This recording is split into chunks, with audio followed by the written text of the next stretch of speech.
Hello friends, welcome to my channel truth of share market. So discuss कर लेते हैं about Nifty bank Nifty option strategy for 25th September 2023। First of all this video is only for education purpose. यहाँ मेरा Telegram link and WhatsApp number given है, so please join कर लें। First start करते हैं विद कैलेंडर स्ट्रेटजी। ठीक है, bank Nifty में कैलेंडर स्ट्रेटजी बिल्ड करेंगे एंड उसमें देखो जो सॉफ्टवेयर दिखा रहा है उसमें सॉफ्टवेयर में दिखा रहा है कि ये या तो आपको पहली बात तो बेनिफिट ही देगा, लॉस नहीं देगा, है ना। बट ऐसा सच नहीं होता। सॉफ्टवेयर जो दिखाता है उसमें एरर होते हैं, मार्जिन एरर होते हैं, थोड़े बहुत प्लस माइनस होता है ना। तो उस चीज़ को कंसिडर करके चलना, क्योंकि वो पर्टिकुलर विक्स पे बताता है सॉफ्टवेयर, है ना। सॉफ्टवेयर की गलती नहीं है, बट हाँ वो पर्टिकुलर विक्स पे बताता है। विक्स फ्लक्चुएट होता है, वोलेटिलिटी इंडेक्स जब फ्लक्चुएट होता है तो प्रीमियम की वैल्यूज सेटल्ड होती है ना। तो उसकी वजह से हो सकता है थोड़े बहुत चेंजेस आपको देखने को मिले, है ना। अब बात कर लेते हैं कि यार मार्केट अगर ऊपर की साइड रैली करे या नीचे की साइड जाए, हमें दोनों डायरेक्शन में बेनिफिट होगा। बट स्ट्रेटजी देख लेते हैं। कैलेंडर स्ट्रेटजी में क्या किया आपने। अगर हम बात करें तो हमने दो लोट बाइंग किए, 45,000 सी और 44,500 पी। ठीक है, कितने कितने के, 290 और 260 के अराउंड। ठीक है, कल अगर मार्केट ओपन होगा तो ये आपको 30-30 40-40 पॉइंट नीचे दिखेंगे, है ना। एंड अगर हम बात करें 28 सितंबर का, इसे हमने सेल कर दिया 45,100 और 44,300 पी। ठीक है, तो ये दोनों को हमने सेल किया है। ये कब के हैं, ये 28 सितंबर एक्सपायरी है जो नियर बाय है, और साथ में अगली एक्सपायरी के दो दो लोट बाय कर लिए।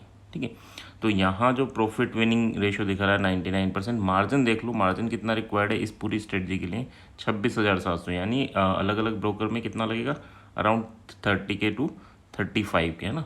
ये अराउंड आपका मार्जिन यूज़ होगा। बट हाँ, अब जैसे इसमें लॉस नहीं दिखा रहा, बट हाँ लॉस हो सकता है। एक लोट में अगर हम मान के चलें तो 1,000 मैक्सिमम, है ना, 1,000 तक जा सकता है। बट ये भी हो सकता है अगर सब चीज़ें सही नहीं तो फिर ये कहीं भी मार्केट जाए ये आपको लॉस नहीं देगा, है ना, जैसा कि सॉफ्टवेयर दिखा रहा है। तो दोनों पॉसिबिलिटीज़ रहती हैं। बट क्योंकि कैलेंडर में ये चीज़ें, अगली स्ट्रेटजीज में ये चीज़ें नहीं हैं कि अलग अलग एक्सपायरी, बट कैलेंडर में थोड़ी सी ये चीज़ें आपको कंसीडर करके चलनी है। अच्छा, ऑप्शन नेक्स्ट बात कर लेते हैं ऑप्शन सेलिंग स्ट्रेटजी की। ऑप्शन सेलिंग स्ट्रेटजी में क्या है कि हम मान के चल रहे हैं कि मार्केट अब 2 दिन काफ़ी अच्छा मूवमेंट दे दिया बैंक निफ्टी ने। अब बैंक निफ्टी थोड़े दिन कंसोलिडेशन करेगा। ठीक है, तो कंसोलिडेशन करेगा तो क्या होगा कि प्रीमियम डिके होंगे, और इस चीज़ को हम कंसीडर कर रहे हैं कि यार मार्केट थोड़ा ऊपर थोड़ा नीचे करके 2 दिन अब कंसोलिडेशन करना चाहिए। और अगर ये कंसोलिडेशन करता है तो हम इस selling strategy, option selling strategy है, कौन सी स्ट्रेटजी है, इसको बोलते हैं अपन आयरन फ्लाई शॉर्ट्स। ठीक है, तो आयरन फ्लाई को हमने शॉर्ट किया। इसमें क्या किया, हमने एटीएम को सेल कर दिया और ओटीएम को बाय कर लिया। ठीक है, ताकि हमारा लॉस फिक्स हो जाए। स्ट्रेटजी बिल्ड करने का असली मकसद क्या होता है कि इस लॉस आपका फिक्स होना चाहिए। जैसे अगर आपके पास मान लो 40,000 रुपये, तो 40,000 हैं, अगर आप ऑप्शन बायर हैं तो 40,000 आप किसी भी उसमें लगाते जाएंगे। ऐसे लगा देंगे इसका 5,000 रुपये। ठीक है, या फिर 2-3 बार करेंगे वीक में, 40,000 जाने में टाइम नहीं लगेगा। बट जब आप एक ऑप्शन स्ट्रेटजी को बिल्ड करते हैं तो उसमें क्या होगा, 40,000 के बाद आपकी नंबर ऑफ ट्रेड कम हो जाएंगी, क्योंकि एक ट्रेड ले लिया पूरी वीक आप बैठ सकते हैं कि यार मैक्सिमम लॉस जो भी फिक्स है उससे ज़्यादा तो लेके नहीं जाएगा, है ना। एंड आपकी जो इतनी ट्रेडिंग का चार्जेस देते हैं ना हम वीक में, उतना ही इसमें लॉस होता है। ठीक है, तो इसमें मैं सोचो कि एक तो नंबर ऑफ ट्रेड काफ़ी कम हो जाएंगी और लॉस फिक्स हो जाएगा। अब 40 में 40,000 मेरे पास है तो 40 के 40 नहीं जाएंगे, उसमें से 2-2,500 रुपये इतना ही मैं रिस्क ले रहा हूँ। ठीक है, तो यानी 5% का रिस्क ले रहा हूँ। तो ये स्ट्रेटजी के बेनिफिट्स होते हैं, है ना, इसको समझ के चलना। ठीक है, अब यहाँ अगर हम देखें तो यहाँ पर क्या होगा कि अगर मार्केट इधर गया तो ये लॉस फिक्स हो गया। कितना लॉस है, अराउंड 1,400 रुपये, है ना, 1,400-1,500 रुपये। इधर गया तो भी लॉस फिक्स है, और अगर बीच में सस्टेन कर गया, बीच में रुक गया, तो फिर आपको अच्छा बेनिफिट भी देख के जा सकता है। सो आई होप चीज़ें क्लियर हैं। ऑप्शन सेलिंग स्ट्रेटजी का क्या बेनिफिट हो रहा है, सिमिलर वे में ऑप्शन बाइंग जो कैलेंडर स्ट्रेटजी, उसमें भी यही चीज़ सोच के चलो कि हाँ हमने लॉस फिक्स किया है वहाँ पे, है ना। तो हमारा लॉस फिक्स हो जाएगा तो हम जितना पैसा लगाते हैं वो पूरे में से 2-4-5% ही जा सकता है। पूरे वीक में नंबर ऑफ ट्रेड उतनी बच जाती हैं और सारी चीज़ें आपके बेनिफिट में होती हैं। ठीक है, तो अगर इस स्ट्रेटजी में देखें कि यार इसमें क्या क्या, अच्छा ये फिक्स है, यहाँ पर अगर 1519 लिख रखा है तो मैक्सिमम लॉस 1519 है, ठीक है। क्यों? क्योंकि एक्सपायरी सबकी सेम है, ठीक है। जब सबकी एक्सपायरी सेम है तो इनकी वैल्यूज़ कैलकुलेट हो जाती हैं। जब एक्सपायरीज डिफरेंट होती हैं तो सॉफ्टवेयर को ये दिक्कत आती है, क्योंकि उसे नहीं पता कि आगे चल के विक्स की वैल्यूज़ क्या होने वाले हैं, तो वो उस वे में कंसिडर नहीं कर पाता है ना, थोड़े बहुत उसमें चेंजेस आ जाते हैं रिजल्ट।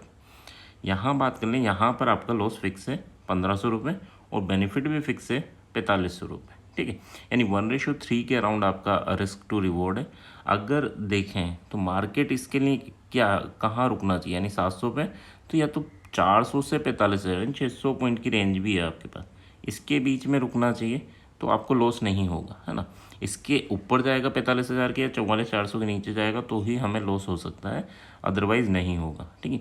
अब अगर बात करें कि यार इसके ऊपर जाएगा तब कितना, तो तब फिक्स है यार 1500 रुपये, तो इतनी टेंशन नहीं है। यानी अगर हमें मान लो 36,000 रुपये इस ये दिखा रहा है, 40,000 के अराउंड लगा रहा हूँ और मैक्सिमम 7 दिन में कुछ नहीं करूँगा और उसमें 1500 रुपये का या तो लॉस हो जाएगा या 4500 का बेनिफिट हो जाएगा, ठीक है। तो ये चीज़ें समझ के चलो, है ना, कि लॉस ही आपने फिक्स कर दिया। अब स्ट्रेटजी में किया गया, देखो स्ट्रेटजी भी समझ लेते हैं। हमने क्या करा कि 44,700 ATM को सेल कर दिया 28 सितंबर का, दोनों में CP दोनों को सेल कर दिया और उसके बाद क्या किया, उससे 400 पॉइंट डिस्टेंस में, ठीक है, 400 पॉइंट डिस्टेंस पे हमने CP को बाय भी कर लिया। यानी अगर 700 से 400 पॉइंट दूर जाऊँ तो 45,100 सी को बाय कर लिया और 400 पॉइंट नीचे आऊँ तो 44,300 पी को बाय कर लिया। इससे क्या हुआ, मेरा लॉस फिक्स हो गया और मेरा बेनिफिट भी फिक्स हो गया, ठीक है। तो यहाँ इस वे में आप प्लान कर सकते हैं, ठीक है। अब नेक्स्ट स्ट्रेटजी की बात कर लेते हैं। नेक्स्ट स्ट्रेटजी क्या है, तो नेक्स्ट स्ट्रेटजी है निफ्टी के लिए। निफ्टी में क्या है, अब देखो मार्केट ऊपर से फॉल हो रहा है ना, आप देखेंगे तो डॉलर इंडेक्स की वैल्यूज़ बढ़ रही है, क्रूड की वैल्यूज़ बढ़ रही हैं, थोड़ी अनसर्टेनिटी आ रही है मार्केट में। तो उन चीज़ों से क्या है कि हाँ, अब ऊपर से जब फॉल हो रहा है तो क्या पता ये लेवल तोड़ दे। 640 इंपॉर्टेंट है, 650 के अराउंड ये मार्केट है ना, तो 640 टूटेगा तो क्या होगा, पिछली बार आपने देखा था 640 टूटा था तो 480 पहला लेवल और 250 दूसरा लेवल था, ठीक है। 19,250 एंड 19,480, ठीक है, 19,480 एंड 19,250, तो ये दो लेवल आपके पास इंपॉर्टेंट है। तो अगर मार्केट ये लेवल तोड़ता है और मंडे ट्यूसडे वेडनेसडे थर्सडे 3-4 दिन का टाइम है और लेवल तोड़ के अगर नीचे जाने लगे तो ये जा सकता है 1-1.5%, है, ज़्यादा नहीं होता, यानी 200 पॉइंट का 1% होता है अराउंड। तो 200 पॉइंट का 1% मतलब 2 दिन में आपका मार्केट 650 से 2% पे गिरा तो आपका आ जाता है 400 पॉइंट, है ना, 250, ठीक है। तो इस वे में आप प्लान कर सकते हैं कि हाँ अगर लेवल, और अगर नहीं टूटा तो क्या होगा, नहीं टूटा तो एक लोड पे हम 2800 का लॉस देंगे और अगर टूट गया तो फिर जितना नीचे जाएगा मार्केट उतना हमारा बेनिफिट होगा, ठीक है। तो अब इसमें तो 50,000 दिखा रहा है, बट ऐसा सच नहीं है कि 18,500 तक पहुंच जाएगा ना, मार्केट पहुंच जाए वो अलग बात है, बट नहीं, यहाँ इतना नहीं पहुंच सकता। बट हाँ इतना है कि हाँ 3,000 के राउंड है तो 12-13 हज़ार रुपये तक उस लेवल तक पहुंच सकता है, ठीक है।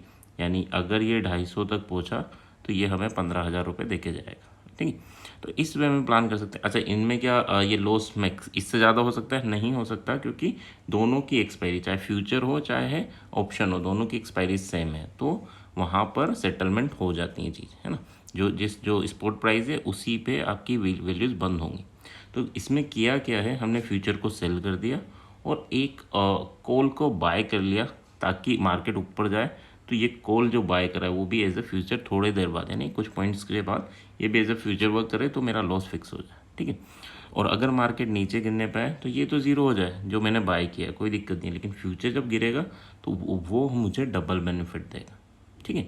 तो इस वे में आप प्लान कर सकते हैं, ठीक है। अब इसमें अगर आपको लग रहा है कि नहीं यार मार्केट यहाँ पर सपोर्ट लेके ऊपर जाएगा, ठीक है, अगर मुझे लग रहा है कि यार मार्केट यहाँ सपोर्ट लेके ऊपर आएगा, सबका अलग अलग व्यू है, तो अगर लग रहा है कि यार मार्केट सपोर्ट लेके ऊपर जाएगा तो मैं क्या करूँगा, फ्यूचर को बाय कर लूँगा और 19,800 का पुट सेल कर दूँगा, सॉरी इसको भी बाय करूँगा, 19,800 का पुट भी बाय करूँगा और फ्यूचर को भी बाय करूँगा, ठीक है।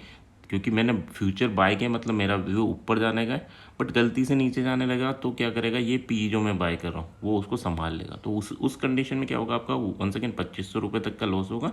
और बेनिफिट अगर ऊपर मार्केट जाने लगा तो जितना ऊपर जाएगा फिर आपको उस हिसाब से बेनिफिट भी होगा। ठीक है, तो आई होप ये चीज़ें क्लियर हैं हमें, है ना। मार्जिन कितना रिक्वायर्ड है, 20,000 के अराउंड बता रहा है, तो 25,000 मान के चलो कि हाँ अलग अलग ब्रोकर में 25,000 के अराउंड हमारा मार्जिन रिक्वायर्ड होगा। ठीक है, अब तीनों स्ट्रेटजीज हैं।